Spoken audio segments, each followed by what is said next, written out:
My favorite noise.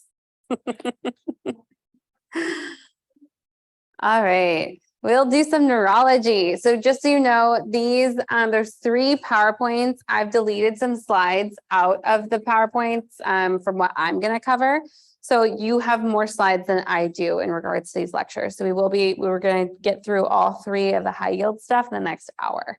So we're not going to obviously go through everything. So a few pieces I deleted that are not as high yield seizures, they will likely not test you on epilepsy, and they definitely will not test you on seizure type. So they're not going to ask you the difference between grand mal versus petit mal versus absent seizures. So that section of the neurology lecture I've deleted for the purposes of this class because it's not going to help you on NPLEX. There's some other pieces too I've taken out. Psych is not on your NPLEX exam, your NPLEX 1. So any psychiatric condition I've removed. So bipolar disorder, schizophrenia, those type of questions are out. And then even as we move into some of the memory conditions like Parkinson's and Alzheimer's, they're really asking in regards to more pathophysiology, not so much in regards to like symptoms or diagnostics or what that looks like clinically. So we will get there as we get there. But if you notice a slide is missing, just move forward a few slides. It's likely that I just deleted it out of the slide set for the purposes of this lecture. So this is the part 1 neuro lecture. This actually also includes some of our MSK conditions. As you'll see, if you look in the MSK path section, there's a lot of conditions that could also cross over as neurologic conditions or have some neuro component. So we'll be looking at both of those here in this slide set. So for some degenerative conditions, MS, multiple sclerosis, we've looked at this already in other ways. It's a relapsing remitting disease with our demyelination of patches in our brain and spinal cord, central nervous system that lead to multiple neurologic symptoms. So again, if we have demyelination in the central nervous system, the brain and the spinal cord, what cell type is going to have to work overtime to repair that? Central nervous. Oligodendrocytes, right? If I said peripheral, who would be the culprit? Schwann cells, right? So I remember if they're giving you a location, brain and spinal cord means central nervous system. So that'd be oligodendrocytes. You can see glove and stocking paresthesias with this. The onset's typically 20 to 40 years old, although it could occur anywhere in the spectrum. But the kicker here is demyelination, central nervous system, so oligodendrocytes, and it waxes and wanes, comes and goes. Vitamin D, if there was a nutrient association, vitamin D could be your nutrient of question because we tend to see an increased prevalence or incidence in people who have vitamin D deficiencies or live in areas with less sun. Yes. B12 could be with myelination too, but typically with the condition we see vitamin D being tested about. Yeah, myelination though, in particular B12 because it's needed as a cofactor for synthesis. Yes. On our last question about that is the right answer with the myelin sheath. Yes. Correct. Yes. So it is the myelin that's being attacked, but the question I asked was who is going to replenish that myelin? And it'd be oligodendrocytes in the central nervous system. Yes, but it's the myelin sheath. It's essentially antibodies against myelin. So the myelin sheath that's being destroyed, but the cell type that produces myelin in the central nervous system is oligodendrocytes. That's a good clarification. Yeah. But they'll ask you about potentially both. So if it's what's being destroyed, it's myelin that's being destroyed. If it's who would replenish it or what cell type would need to be upregulated to repair the damage from MS, oligodendrocytes is your cell type that would need to be upregulated. Schwann cells, if we were talking peripheral nervous system. Okay. Your plaques will be, oh, go ahead.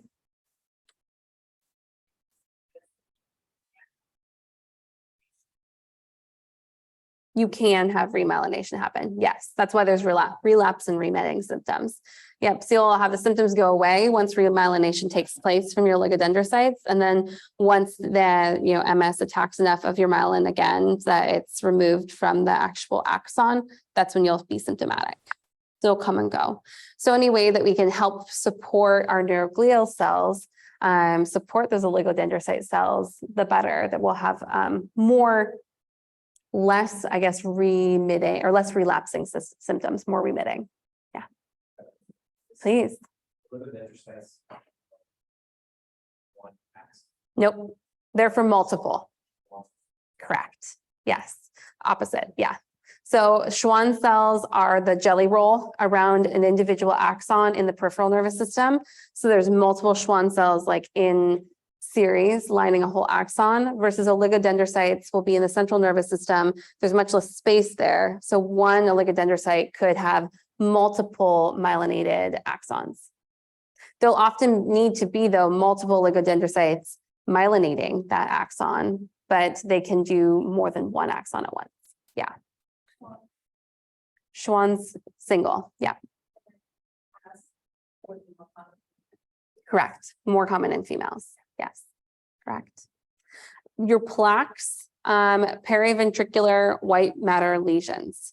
That will be how they'll describe them. So if they're asking what would be visualized on MRI, they shouldn't probably ask that because it's more diagnostic, but they could, because they're like, oh, it's a pathophys, right? So paraventricular, so between the ventricles, white matter lesions. And again, the white matter, because you're having demyelination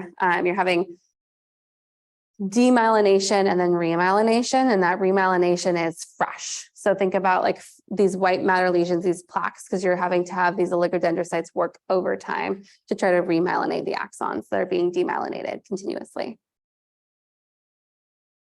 Okay. All right. Muscular dystrophy.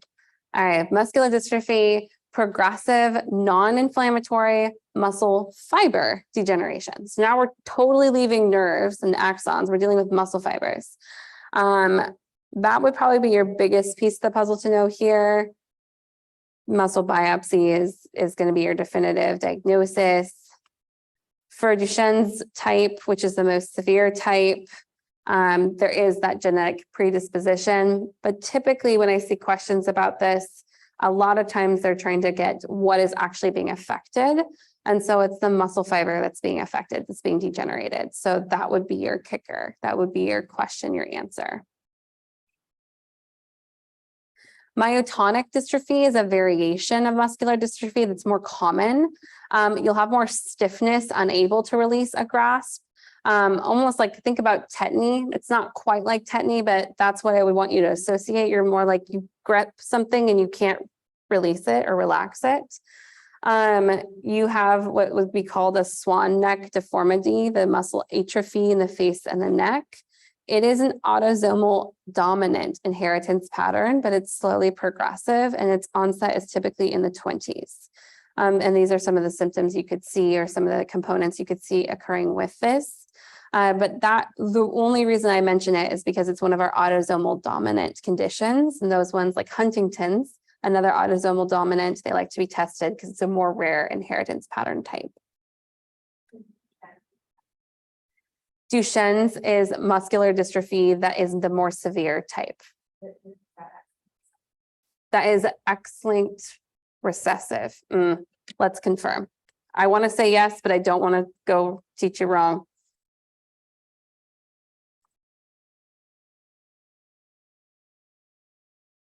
Yeah, so I know it's X-linked and it's likely recessive. I just don't want to say it officially until I absolutely can confirm for y'all.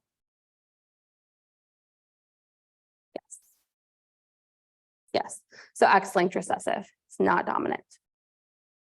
So muscular dystrophy, Duchenne's, X-linked recessive, more severe type versus myotonic dystrophy, a type of muscular dystrophy, autosomal dominant, much more common type.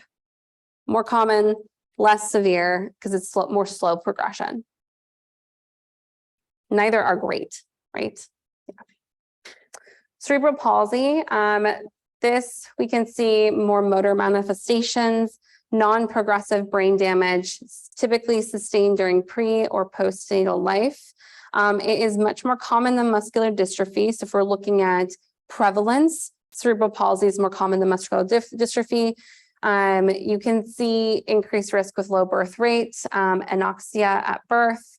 You can have the spastic types, the most common. You could see quadriplegia, hemiplegic, diplegic. So there's multiple variations. I really think the big pieces here is it's a non-progressive. So it's this non-progressive, it's not going to progress over time. Whatever you're born with, whatever that potential picture looks like, it's going to stay that way unless if there's another further injury later on in life. My patient that I always think of, my patient had cerebral palsy, and she had fully functioning use of one side of her body. And then her left side of her body, she had decreased use. And that was her chronic progression. She had some of the other symptoms involved with some motor milestones, pieces like that. And she would have muscle spasms, but that was like her progression her whole life. So from childhood all the way to adulthood, that's what she was dealing with. But much more common, the muscular dystrophy.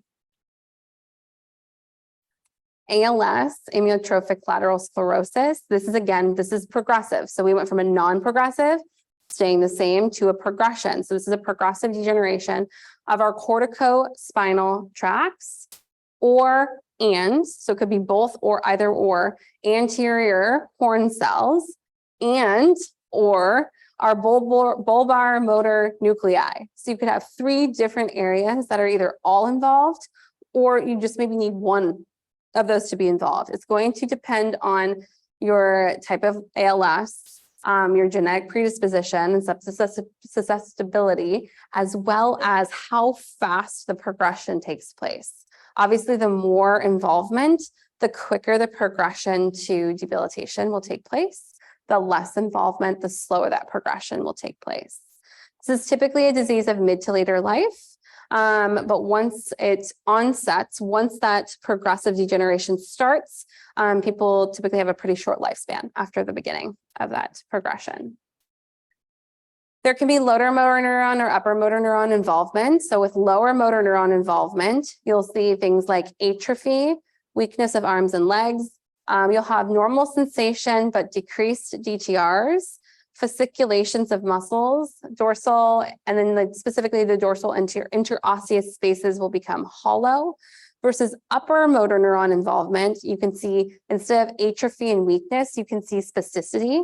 Instead of decreased DTRs, you see clonus or increased DTRs and a positive Babinski. So this is a really great differentiation piece where they could talk about physiology, like neurophysiology for upper motor neuron lesions, and they could use it in the guise of ALS. So again, upper motor neuron involvement, increased DTRs, muscle spasticity, lower motor neuron involvement, weakness of muscles, and decreased DTRs. Okay, so deep tendon reflexes are decreasing. Yep.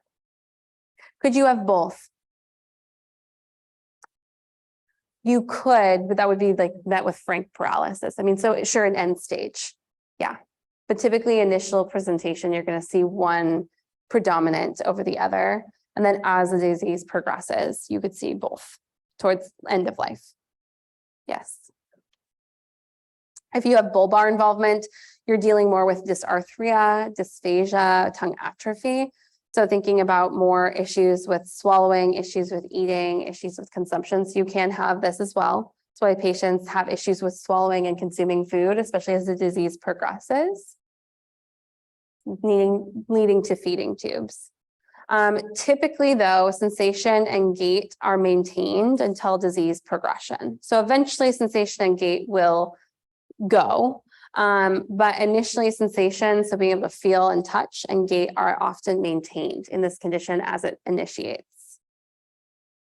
Over time, those will decrease as the condition progresses. Okay, that's ALS. Then we have myasthenia gravis. We're almost through these ones. This is autoimmune. So this is our first like autoimmune disorder. I mean, I guess MS, we could also kind of categorize it as that too. So myasthenia gravis, multiple sclerosis, we can kind of put them in together as friends. But myasthenia gravis is caused by antibodies to our acetylcholine receptor of skeletal muscle. So what is also the acetylcholine receptor called for skeletal muscle?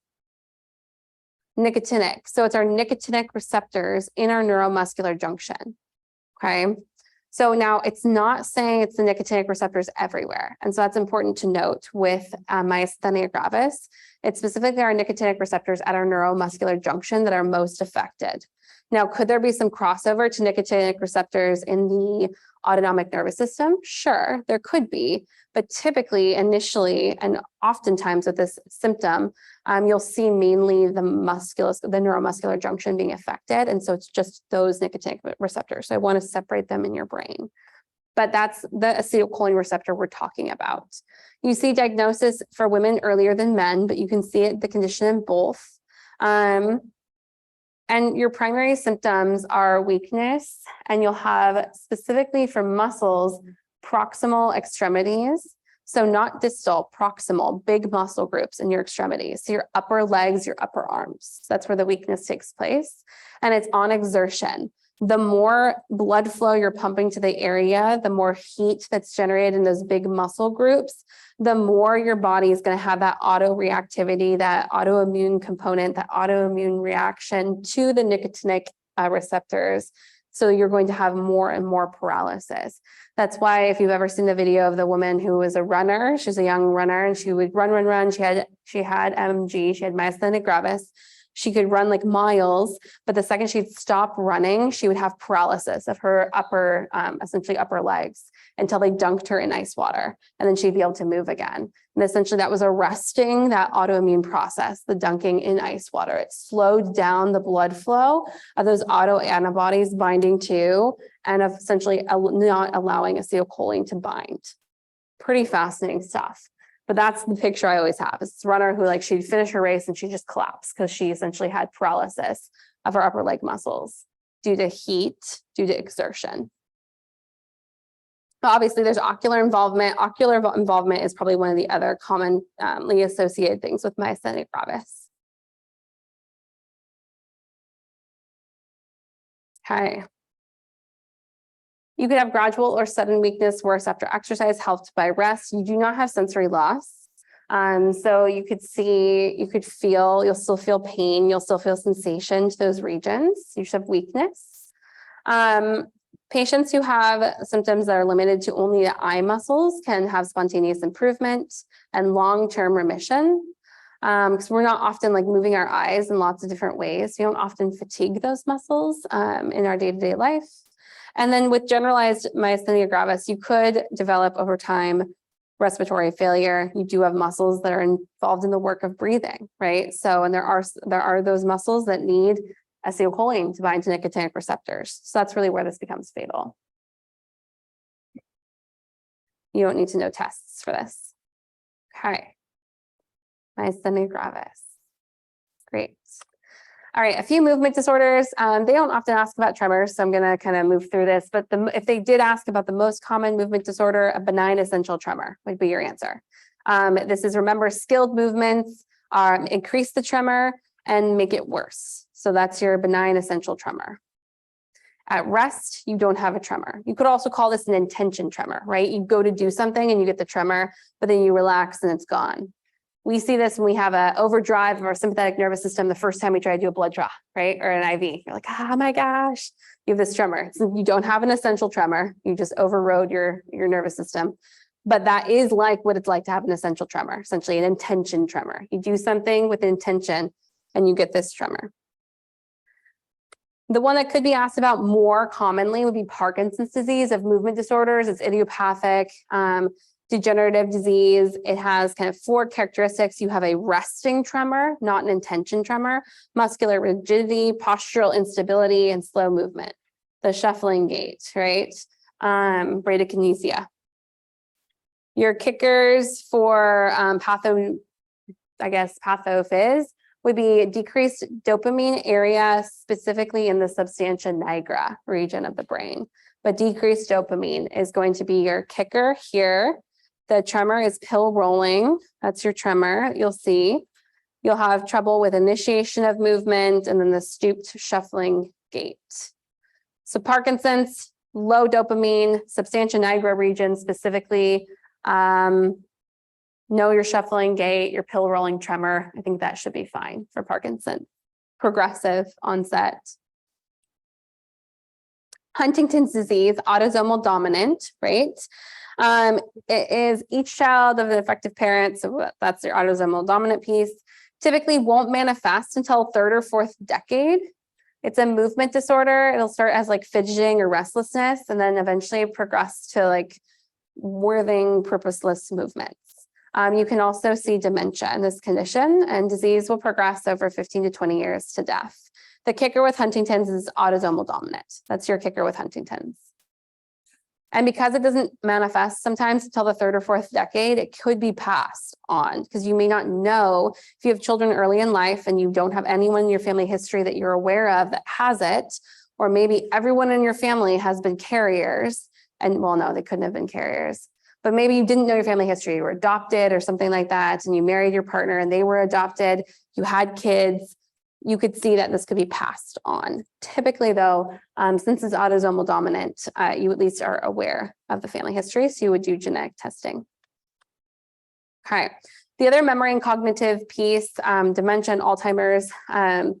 Alzheimer's could come up. Parkinson's comes up more often because of the dopamine substantia nigra piece. They like asking about that. But Alzheimer's, when it comes up, we often see them asking about what could you see in the brain? So that's where we get the diffuse cortical, which is the cortex atrophy. So the atrophy essentially in the cortex region of the brain, the cortical region of the brain, and neurofibrillary tangles. What does that mean? Sorry?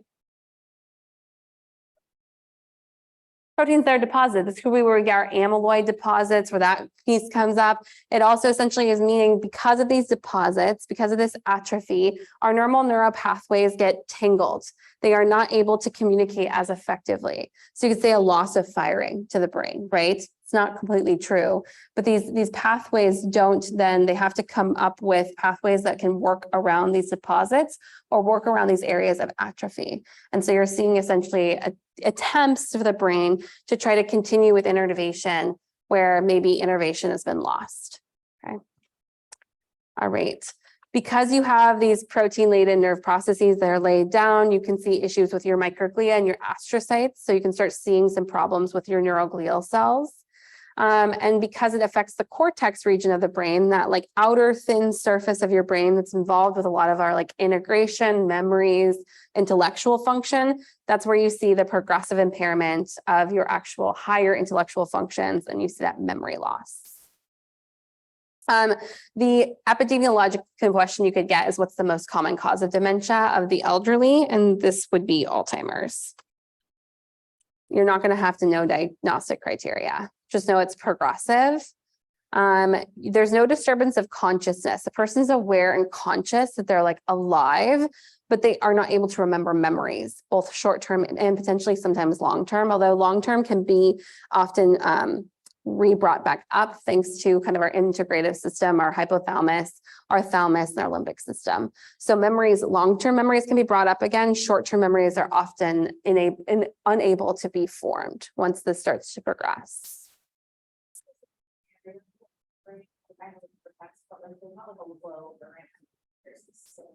Not one lobe that's specific. So unlike Parkinson's, where we specifically see that like one region where dopamine loss starts to occur that can kind of then really start to affect or kick off that condition. With Alzheimer's, we could see global cortex loss. Yeah. Diffuse. Yep. Good question. Good. All right. Clinical findings. They're not going to ask about clinical findings. Great. All right. That was our first one. The second PowerPoint for neuro, you're going to see I kind of started in the middle section. I essentially got rid of the seizure section for this. I've never seen them ask a seizure question, or never even epilepsy, to be honest. So we're going to skip that and move into kind of the middle portion of this PowerPoint, where we talk about infectious, and then we go into stroke. So this will be a little bit of review from yesterday when we talked about our meningitis. But when we think about infection to the brain or the meninges, right? Meningitis is actual infection of the meninges, the covering or the protective layers of the brain, versus encephalitis would be infection of the actual brain tissue itself. It's often a misnomer. But how does it get there? Typically blood, arteries, and veins of the face. That's why when we think about like a sinus infection or mastoid infection, we get concerned if it's left chronically because there's lots of blood flow to that area. If that bacteria gets into the blood, where is it going? It's really close to the brain and the meninges. So that's why we don't like to mess around with infections up here. You could see direct injury or trauma because, outside stuff coming in, or even peripheral nervous system spread from conditions like herpes or rabies in particular, but there could be others. So lots of ways to kind of get infection up into that meningeal area. But blood and extension of other infections is the most common. And I think that's where maybe sinus questions come into play in regards to anatomy is like risk of spread of disease. Bacterial meningitis, there's lots of causes. We're going to look at the causes. Nuchal rigidity is like your classic syndrome or symptom. You don't often see it, as well as purpuric rash, the petechia that's non-blanching. Again, only seen about 50% of meningitis. When we're thinking about organisms, this list breaks it down into 5 categories. First, I broke it down into 4. But as we can see, the same players are involved, right? Our really, really young ones, we have group B strep still as kind of our big major player, and then E. coli and Listeria. Then because they separated out 0 to 4 to 4 to 12. 4 to 12, you get strep pneumoniae added with group B strep. So essentially, that you have to be like 1 month old to see strep pneumonia added in. Then you're 3 months to 18 years. They do like a full kid has strep pneumonia and meningitis and H flu. Fair, fine. 18 to 50, same as like this category, right? Just your strep pneumonia and meningitis, Neisseria meningitis. And then your elderly, you add back in some Listeria. I have H flu here. They have the gram-negative bacteria. It's fine, right? Knowing the big groups on each one, if you know kind of the underlined ones here, that will serve you well for this test. There obviously is variation. We could go find another text and find another variation, right? These were Merck and CDC. This, I think, was maybe Bates. I forget exactly where this book took it from. So you'll see slight variation depending on how they break down the age categories. Encephalitis, like I said, is once that infection gets out of the meninges into the brain. You could see, all kinds of symptoms. Really, you're still dealing with the same bacterial players, though. And that's what I want to make sure we recognize is a meningitis versus an encephalitis. It just means we've moved from meninges to brain. It doesn't necessarily mean we're seeing a change of agent or causative agent.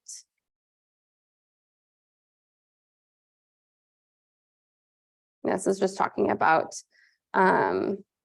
different viruses that can cause this autoimmune. Sure. I would more focus on the bacterial etiology. Other weird infectious things that can affect the nerve system, polymyelitis, we haven't talked about that, or poliomyelitis. It's a non-specific gastroenteritis. It's secondary invasion of lower motor neurons. So this is where you can see flaccid paralysis, hyporeflexia, post-polio syndrome. As we mentioned with lower motor neuron issues, you can see DTRs decrease, right? Versus if you are the upper, you can see them increase. So we see this kind of flaccid paralysis picture with our post-polio syndrome or poliomyelitis. Herpes zoster, we can see just a reoccurrence of varicella in dermatomes. The big kicker here, they'll ask you about herpes zoster in relationship to a nerve and in relationship to a dermatome. So they're going to ask you anatomy questions, like neuroanatomy questions for nerves in relationship to shingles. Then they will probably ask you about the causative agent. So that will be like what that case would look like. Bell's palsy, they'll ask you in relationship to stroke. So remember with Bell's palsy, it's unilateral facial paralysis, sudden onset, typically due to a viral infection or swelling of some kind of the facial nerve, cranial nerve 7. You do not have sensory loss. So that's your big difference with Bell's palsy versus potential stroke, right? Bell's palsy, it's just the motor movement loss, but if you touch the face, that's still intact. If you're looking at, if you notice that you have facial paralysis and sensory loss, I'm more concerned about stroke, something higher up in the brain that's affecting both those cranial nerves, right? versus if I'm just seeing one side unilateral facial paralysis, I'm saying, okay, we're probably just dealing with that cranial nerve being affected. You could lose taste as well, just because cranial nerve 7 does have a little bit of sensory innervation to the mouth, to the tongue. GuillainBarre syndrome also can be associated with a post-viral infection. You have symmetric weakness with paresthesia, and it will start low and move upward. You'll lose DTRs or decrease DTRs, but you will have sphincter control maintained. You could see facial involvement. Typically, in a couple weeks, you'll see your maximum level of paralysis, but this will resolve. This is a self-resolving condition over time, typically. Okay, it can take some time sometimes, but Guillain-Barré, always think of symmetric weakness or paralysis starting low and moving up. That's your classic Guillain-Barré presentation.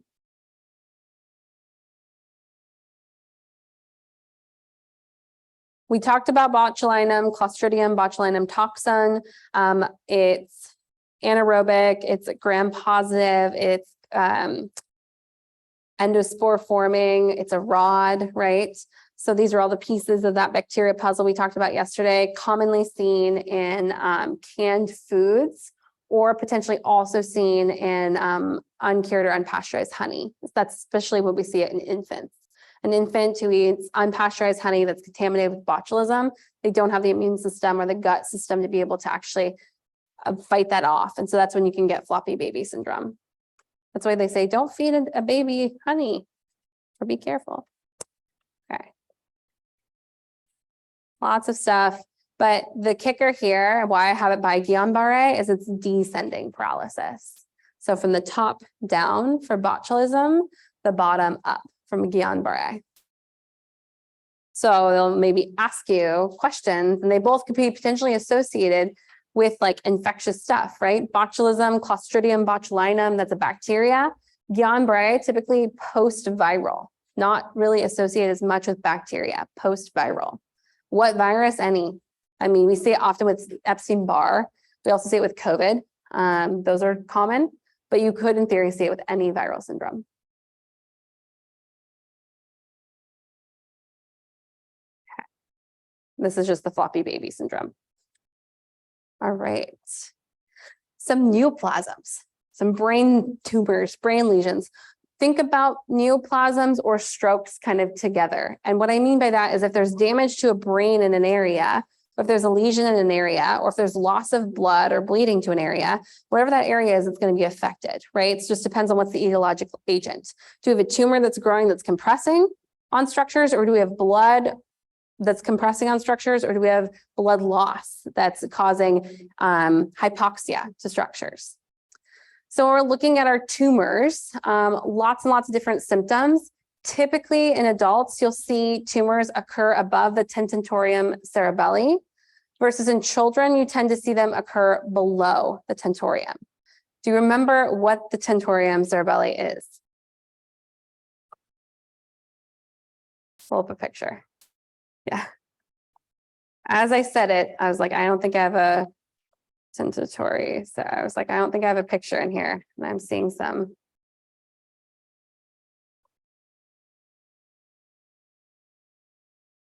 Okay. Oh, that's hilarious. I love that for us. Okay. Can I make this bigger at all? Maybe. Yeah. Great. We don't need to see a great picture. Tentorium, this doodad right here. Okay. Separating brain from cerebellum, right? So cutting through here, and also brain stem. So that can kind of help us think about, okay, what could then be going on for these different tumors? So if adults, if we have tumors or lesions that tend to occur above, and we're dealing with the brain, what type of things could we expect to be affected in general? Cognitive, sensory, motor, integration, right? What else? What's sensory? What else? Things with sensory? Hearing, sight. So really like your vision, you're being able to hear things, me being able to look at you, see you're looking back and integrate what that means, speech, words, word finding, all those components. We also have to remember what Structures in the center of the brain are also above that tentorium.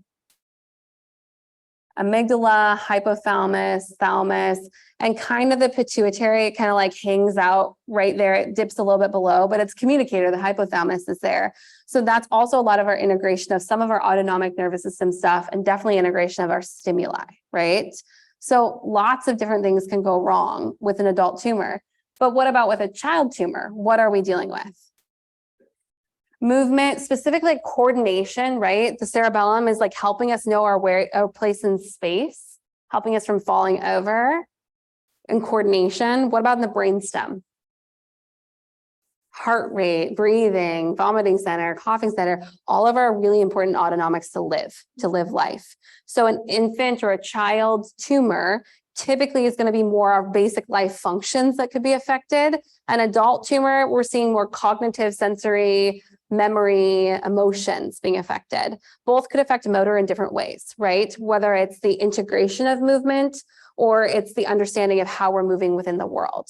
So it's going to depend on where that tumor is exactly located. Okay. When we're talking about neuroglial involvement, we can have actually, besides just having tumors in these different spaces in the brain and kind of generally knowing what they do, we can have tumor involvement that actually affects our neuroglial cells. We have astrocytomas and glioblastoma multiforme. So astrocytomas are dealing with our astrocytes. So think about all the functions of our astrocytes for our neurons, helping with the blood-brain barrier, helping maintain a healthy environment by neurons, helping neurons move to the correct location, helping neurons be able to communicate with one another. So if we have a tumor that's affecting these, if they're grades 1 and 2, it could be benign. We have lots of astrocytes. If it's a small tumor, it probably hasn't involved a lot of them. It might just be one astrocyte or two astrocytes that are growing a little bit too big, right? They're hyperplastic. Benign tumor could be removed or treated. Grade 3 malignant, that's when we have multiple astrocyte involvement. And now we're starting to see effects on the actual neurons themselves. Neuron life or neuron health is being affected. And that's when we kind of see that switch to malignancy. Glioblastoma multiforme is technically a grade 4 astrocytoma. Okay. So as we move down, we could say that the worst astrocytoma is glioblastoma multiforme. It's the most common primary brain tumor of adults. It's the most aggressive and it's highly malignant. So it's all the things: adults, aggressive, malignant, glioblastoma multiforme, dealing with astrocytes. And so that makes sense. Astrocytes literally keep our neurons from dying. So if we have a tumor of astrocytes, if we have multiple astrocyte involvement, multiple hyperplastic cells not doing their job anymore because they're just growing without checks and balances, our neurons are going to start to die. That's why it's aggressive. That's why it's malignant. Okay. So neural tissue origin is important. Neuroblastoma, gangliocytoma, are we having a growth in the ganglia or are we having a growth in the neuron, right?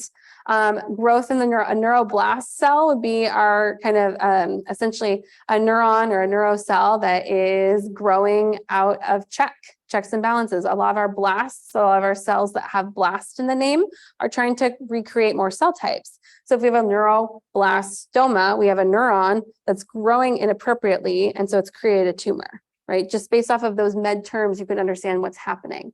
Gangliocytoma, same thing. You have your ganglion that's affected.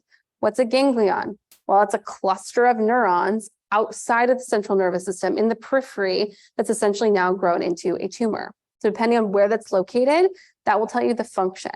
So a lot of times I get questions about, well, how do I know what the tumor is going to affect? Like I need to memorize all these tumor names, all these tumor locations, and what exactly they're affecting. No, you need to know neuroanatomy.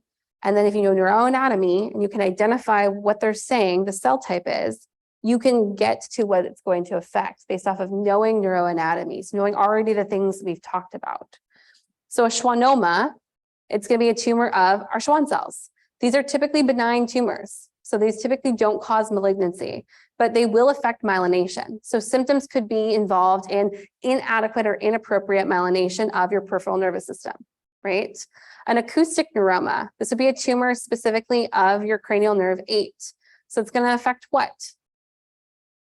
Hearing and balance, absolutely. A neurofibroma, typically, if it's just one, it's going to be fine. If it's multiple, it could be dangerous. Why? Because it's a neuron that has a bunch of collagen deposition and it's grown into a mass. So if it's only one neuron, that's okay. We have lots of neurons that do the same job.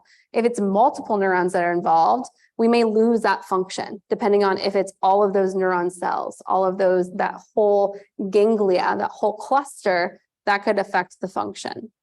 Neurofibromatosis, this is actually a condition that is autosomal dominant. We can see mutations, but again, dealing with a neurofibroma, but we're just seeing a larger growth that has a genetic predisposition. Okay. These are all peripheral nerve tremors. So when in doubt, when I'm talking about, when I'm talking about the tumor pieces, the big piece would be knowing adults versus kids, adults above, children below. If they mention a lesion or a stroke or something in a part of the brain, you just have to figure out where it is or what cell type's involved, and then you'll know the function. Because we've already talked through function, and you know it. I can hear it. So don't talk yourself out of it. That's really where people get confused, is they talk themselves out of brain lesions all the time. All right, poor little pup. All right. So a few vitamin deficiency pieces. Wernicke-Korsakoff, we haven't talked about this. This is thiamine B1 deficiency due to alcoholism. Alcohol depletes vitamin B1, our alcohol metabolism, amongst other things. But B1 is a big culprit. You can see no short-term memory. Obviously, if you treat with B1, it reverses the condition.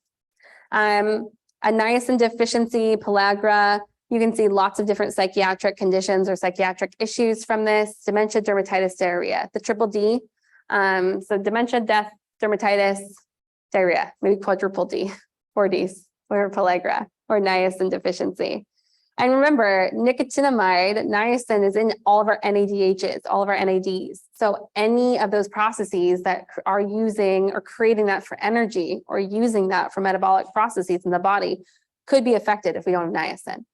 So we really need it. That's why this is much more severe.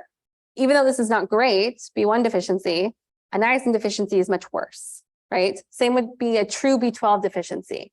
If you could not absorb any B12, which I think I have, or macrocytic anemia, you can see full degeneration of your spinal cord. You could see spasticity, weakness, dementia, proprioception issue, peripheral nerve sensation issues. And you, depending on the cause, if it's pernicious anemia due to lack of intrinsic factor, if you don't correct that lack of intrinsic factor, you could see death, right? Incompatible with life. The one thing that our gut produces that's incompatible with life if we don't have it is intrinsic factor. We have to have that to be able to absorb B12. Okay. A few notes on ischemia. We kind of already discussed, like, if the lesion occurs in a place, figure out what the place is, figure out the function of the place is, and you'll know what symptoms to look for. But when it comes to our ischemic cerebrovascular diseases, our strokes, really, we'll look at kind of where are the places we need to look at here. Yeah, I think I talked about it. This is not helpful. No. Okay, great. So the first one that I mentioned is hydrocephalus. Enlargement of ventricles can cause ischemia due to ventricles pushing on structures. Depending on what ventricle, depends on the structure affected, right? So we have our lateral ventricles up top, moving to our third, moving to our fourth, or fourth third. Lateral fourth third, or lateral third fourth. Thank you. First thing I said. Okay, go with my first. There you go. See, this is how you can confuse yourself. You start talking it and you're like, wait, am I right? Lateral ventricles 2, third, fourth. So depending on where you are with where your hydrocephalus is essentially swollen, you could potentially affect different structures of the brain. Classically, the third and fourth ventricles are the ones that are the most affected in hydrocephalus because they have the smallest out tracts, right? So third to fourth ventricle, you have that tiny little out tract between the two. Fourth ventricle is where the cerebral spinal fluid will get absorbed and go up and bathe the brain. So if either of those areas get backed up, those are typically the ventricles that swell the most, and they're going to affect structures like the brainstem, which can be concerning. A lot of our autonomic functions happen there. For any hypoxic or ischemic condition, really your kicker is figuring out where it is and then what it will affect. When you're dealing with cerebral infarction or stroke, obviously a good rule of thumb first is to figure out, is this hemorrhagic or ischemic? Is this lack of oxygen or compression or plaque-based or thrombose-based? Or is this blood vessel burst and I have bleeding in the brain based? Which one am I dealing with? If you're dealing with a thrombotic cerebral infarction or stroke, atherosclerosis is probably your best bet as etiology if they ask you an etiologic question. So then anything that can lead to atherosclerosis, right, as your risk factors. If it's an embolism, you're thinking about maybe cardiac thrombi. They like to ask these questions in regards to vegetations from endocarditis. They could ask these questions with like DVT or PE. But oftentimes I see this as like a vegetation from an endocarditis component or maybe in relationship to AFib. You can see that as well. Hemorrhagic is typically secondary to your hypertension, a rupture of a berry aneurysm. This is birth control, so like your typical oral contraceptions, smoking, tobacco, knowing your risks. Dealing with hemorrhage and intracranial hemorrhage, I don't think they'll ask you much about this. They might ask you about an aneurysm. Really, the questions you'll get here is more about vascular anatomy. So what vascular structures are involved? This is where your circle of Willis questions could come in. The few that are important to know if we're talking about vascular malformations, so your berry angias and your vascular malformation, your aneurysm, congenital could occur anywhere, chronic headaches versus your berry aneurysm, also congenital, but specifically affecting anterior, middle, and posterior communicating arteries. This is more of your sudden excruciating headache. This is the one I often see tested on more because they get to pull in vascular circle of Willis questions. So no, associate berry aneurysm with anterior, middle, and posterior communicating arteries.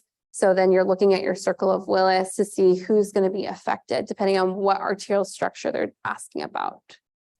They could ask you where the most common rupture would be, and then they'll give you a bunch of different arteries. They'll give you carotid, they'll give you vertebral, they'll give you one of these communicating, and then they'll probably give you something else that comes off of the circle of Willis. And they'll ask what's the most common associated aneurysm with a berry aneurysm or associated vascular structure. They also could ask you what tissues could be affected, right? And so the circle of Willis, recognizing it's serving really a lot of our structure of the brain. So really you're looking at sidedness potentially, or is there another vascular pathway that it could go around to still feed that portion of the brain? Yes, anterior, comma, middle, comma, posterior. All the communicating arteries, yes. So anterior up top, the middles, and then the posterior. Essentially the whole like circle. Hypertensive encephalopathy, really your concern here is it could lead to rupture or hemorrhage, could lead to stroke.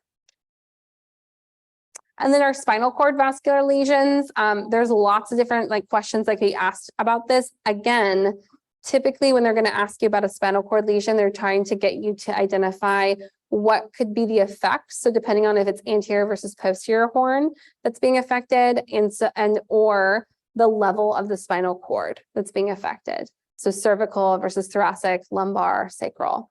This is a really great place for them to ask questions in relationship to where nerves originate from the autonomic nervous system. Because if you remember, our parasympathetics originate from craniosacral, our sympathetics originate from our thoracolumbar, and then our cervical, we don't have any actual autonomic nervous system coming out of the cervical spinal column. If we're talking about the sympathetic chain ganglia, once it's out of the spinal column, goes up and down or along the whole spinal cord, all the way up to the cervical, all the way down to the sacrum. But I'm talking about specifically, I guess, the spinal cord itself. If we took a slice from each section and said, what portion of the autonomic nervous system has roots in this section of the spine? Our brainstem is parasympathetic, cervical is none, thoracic and lumbar is going to be sympathetic, and sacral is parasympathetic. So this could be a great question to kind of say, what type of pathology or symptoms could you expect with a spinal cord lesion affecting this range of the spinal cord. That is probably the most specific they'll get. They're not going to actually like ask you specific ganglia in the spinal cord. They may ask about tracts. The tract that I would put down if they ask would be pyramidal when in doubt. Tends to be the most asked about. It's the most communicating tract from the spinal cord up. So if they get asked about a tract, that's the tract I would say, if you don't know. All right. TIA versus stroke. They're not going to ask that much about this. It's transient. It resolves fully. No long-lasting damage. Stroke depends on the lesion, depends on the etiology. That's all I'm going to ask about that. You don't have to, you're not going to have to diagnose this. Okay.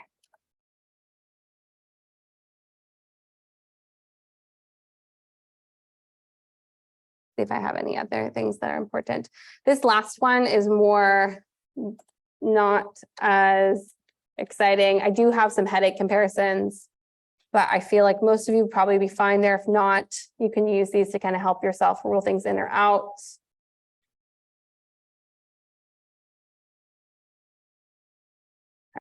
Yeah, I'm just seeing it, making sure there's nothing here that's really exciting and high yield, and then we'll take a break. This is all about migraines, triggers, cluster headaches. Pretty boring. Infection, yada, yada. Already talked about that. Okay, trigeminal neuralgia, we haven't discussed that. So trigeminal neuralgia, fifth cranial nerve, trigeminal nerve, that makes sense. Typically lower two divisions, typically not ophthalmic division. Let's see. No sensory loss or motor weakness. Giant cell arteritis. You could see blindness with this. We talked a little bit about giant cell already. Yep, okay, great. I thought that one was fine. All right, we'll break. We'll come back at 10:02 and we will move into kidney. The best. See you in 10 minutes.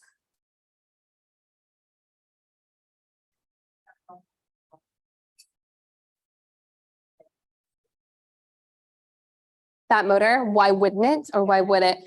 Why wouldn't it? In severe cases, it could, but typically it's not affecting the motor branch. It's only causing pain, right? In trigeminal neuralgia, you can see some numbness or tingling, but typically you're not actually having the motor fibers being affected. You're more having inflammation and pain associated.